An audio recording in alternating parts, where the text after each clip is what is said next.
time thing in terms of where I'm at, because I have no clue. With this being more discussion, you don't have to worry about time so much. Okay. Yeah, just get your thought out. Okay. Well, let me go into just one other thing then. So talking about the metaphysical, okay, when we talk about the metaphysical, we have to talk about something that is outside of our physical, empirical experience, except for the fact that we see things. So if we go back to, say, Copernicus, who is studying the heavens, and he's looking up at the heavens, he's seeing something with his eyes, and so he is having a sensory experience. However, he cannot tangibly go to or manipulate the information. He can only form ideas. He can only form hypotheses about what it is he is seeing. And in my opinion, as far as I've looked into it and going back into my previous education as well, he was simply postulating explanations for what he was observing in the heavens. And when you do that, you can come up with anything.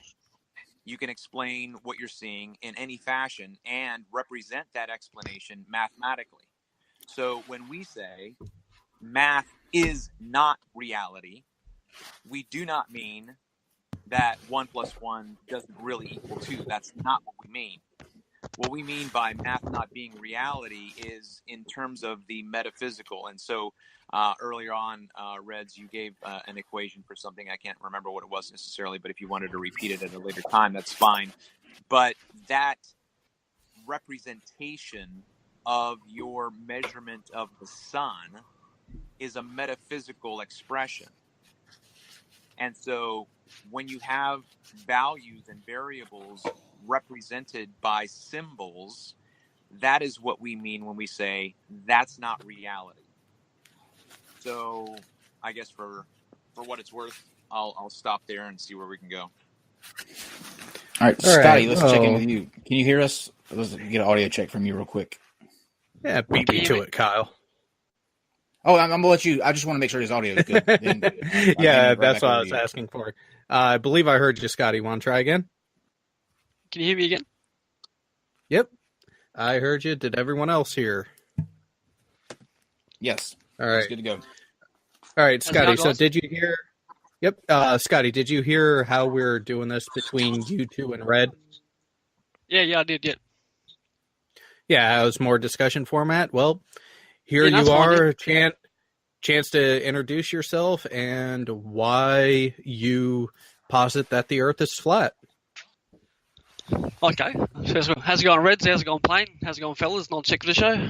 Hello. Well, I'd say common sense with Occam's razor is probably my best realization that the world's flat. If you look at it this way, using logic, common sense, and Occam's razor, all you have to do is observe that the sun and moon are obviously small and local.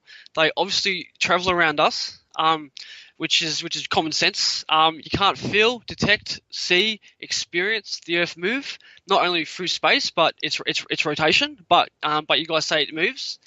It's called a horizon for a reason because it's horizontal. It's not a curved horizon. So if you just bring things back down to a common sense level, as Carl Sagan would say, extraordinary claims require extraordinary evidence.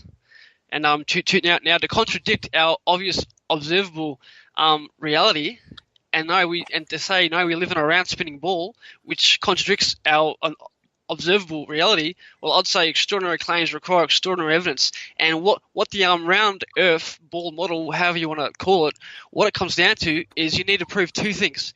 You need to prove A, the Earth moves. Not only it moves, but it spins, it moves through space, and it rotates. But B, you got to prove the Earth not only curves, but it curves so much that it curves in on itself and somehow becomes a magical ball.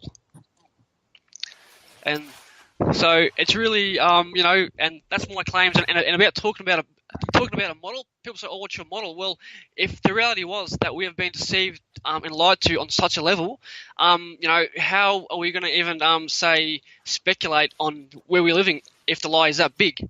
So we can't travel in every single place in certain places around the world, and we don't get the funding as NASA does. So the model I'd say would be the Earth's flat. It doesn't move, and go from there. And now for people to say it moves and somehow, my question would be, number one, when did you start moving? Number two, and how could you tell? I think that's fair. Okay. Red? All right, it's my turn. Yep, have at it. All right, thank you. All right, so I'll go ahead and answer each of these one at a time.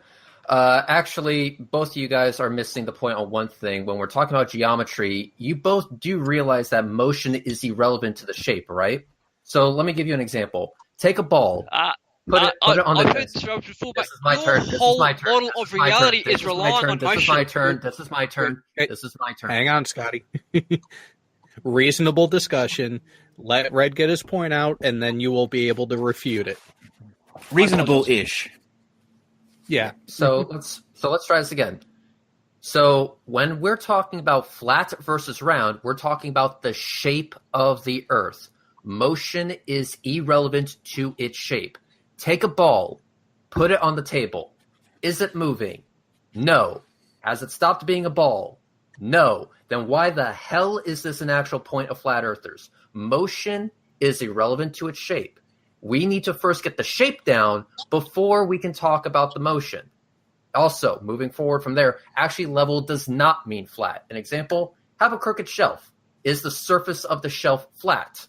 Yes. Is it level? No. Then stop using the words interchangeably. Level does not mean flat. So you can have a level surface, and yet you can still have a curved surface. Level just means tangent to the pull of gravity.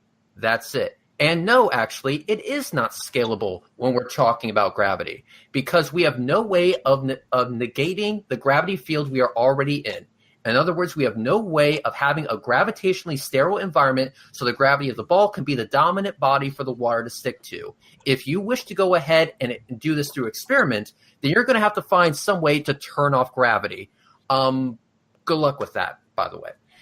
And when I say math is reality, I mean that by using the right inputs in the right equations for the right situations, you will have an answer that comports with reality.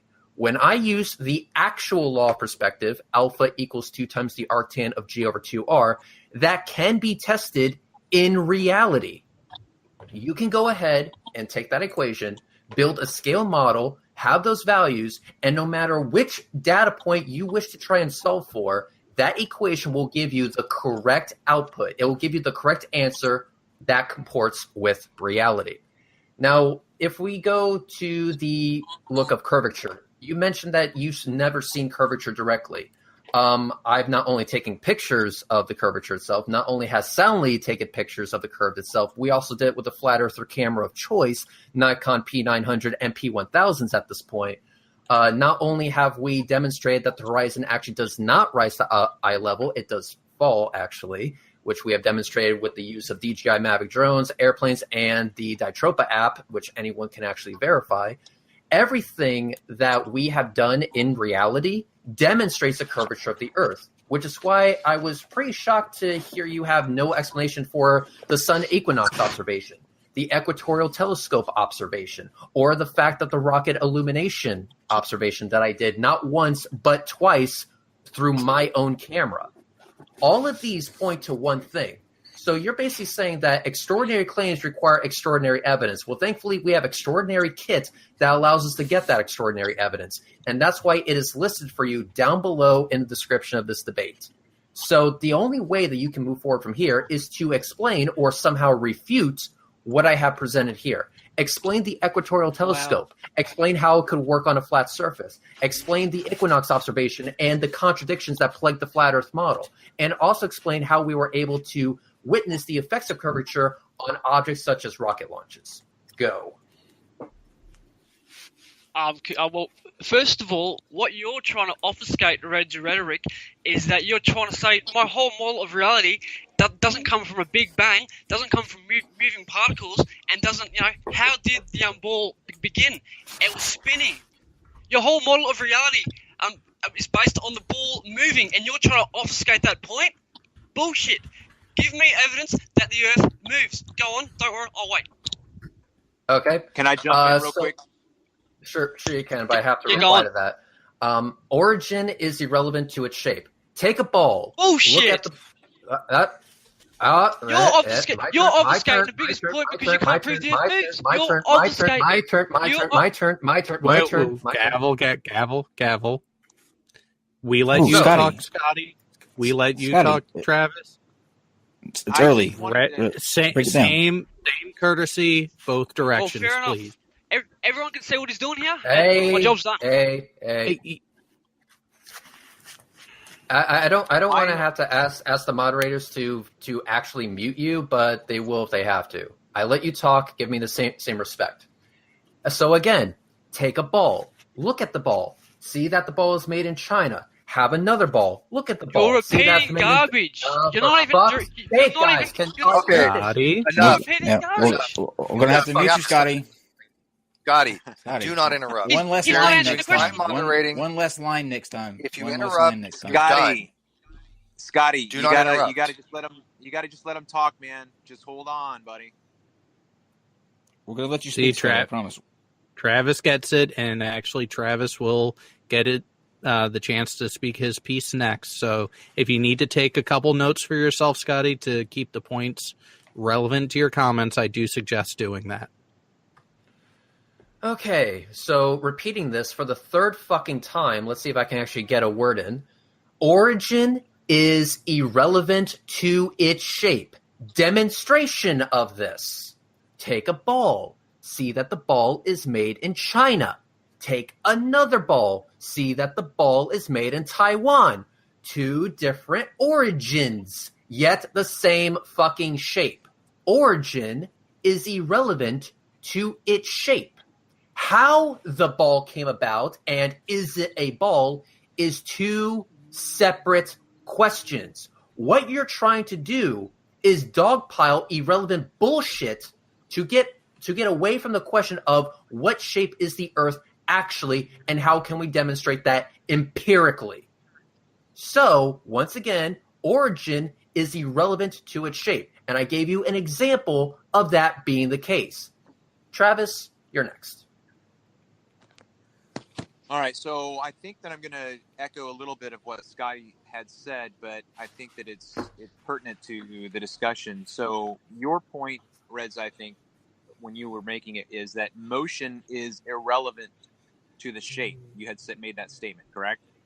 Yes, correct. Motion is irrelevant to the shape. Okay. I would say that caveat is irrelevant because we're talking about motion. When I said in my opening statements that I don't detect motion, I didn't say anything about the shape, so I wasn't addressing that issue. Yeah. Correction, Travis. You said feel motion, not detect motion. Okay. Well, are you going to quibble about that verb? Really? I'm going to yes, because it matters. The words you choose do matter because words have meaning, and if you want to convey your message appropriately, you need to make sure you are using the correct language. Okay, so argument from dictionary. Okay, so for clarification, are you implying that my choice of the word feel implied the shape? No, I'm saying from my standpoint and my experience, there is a massive difference between being able to feel the motion and being able to detect the motion. Correct. Okay, well, words I'm matter. I'm not that pedantic, but going back to what I was going to say, Red's caveat about the shape having no relevancy to the motion is irrelevant because we're going to talk about all of those points. We're going to talk about the shape. We're going to talk about the motion. But we're talking about motion. So the question is the Earth spinning? That's my question. Okay. It's actually not irrelevant. It's a direct response to what you said. What you said was actually irrelevant. because the only reason I responded in the way I did was because I was trying to tell you that the motion of a planet is irrelevant to the shape of a planet.